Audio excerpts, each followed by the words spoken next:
ওর বন্ধরের দেখতে দিন না হতো না ওরা বাইরে আয় ওইদিকে রাই না তো বন্ধ না কোনটা ওটা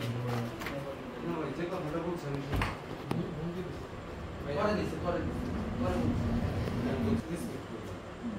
আপনাদের কাছে কি আসে না বলা দেন কিছু ঘটনা ঘটতে পারে যে ঘটনাটা ঘটছে এটা বলা দেন কিছু ঘটনা ঘটে গেছে আপনারা সিরিয়াল আমরা রেসপেক্ট আপনারা আমাদের সান্ত্বনা না দেন তারপর হুমকিমূলক কথাবার্তা